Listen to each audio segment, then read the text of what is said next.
জাতীয় পার্টির চেয়ারম্যান হিসেবে জিএম কাদেরের দায়িত্ব পালনের বিরুদ্ধে লিভ টু আপিল খারিজ করে দিয়েছেন আপিল বিভাগ। এর ফলে জাপা চেয়ারম্যান হিসেবে জিএম কাদেরের কার্যক্রম চালাতে বাধা নেই। সাবরিনা মজুমদারের রিপোর্ট, জানাচ্ছেন নাফিয়া ফারজানা। দ্বাদশ জাতীয় সংসদ নির্বাচনের আগে জিএম কাদেরের চেয়ারম্যান পদই যেন হুমকির মুখে পড়ে। নিম্ন আদালত জাপা চেয়ারম্যানের পদে জিএম কাদেরের দায়িত্ব পালনে বাধা দিলেও হাইকোর্ট পদে ফেরান।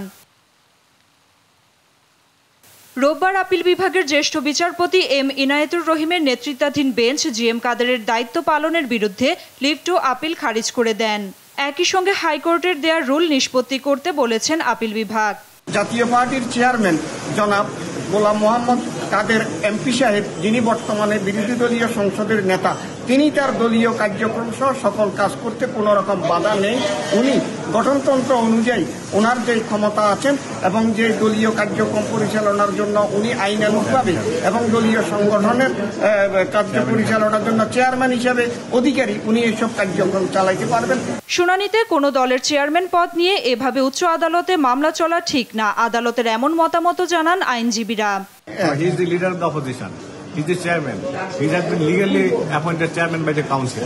তার কোনো কার্যক্রম করতে বাধা নাই, কোনো অবস্থায় কোনো বাধা থাকলো না। জাতীয় পার্টির নেতা জিয়াউল হক মৃধা গেল বছরের 4 অক্টোবর জিএম কাদেরকে জাপার চেয়ারম্যান হিসেবে অবৈধ ঘোষণার ডিক্রি চেয়ে প্রথম যুগ্ম জেলা জজ আদালতে মামলা করেন। নাফিয়া ফারজানা, দেশ টিভি, ঢাকা।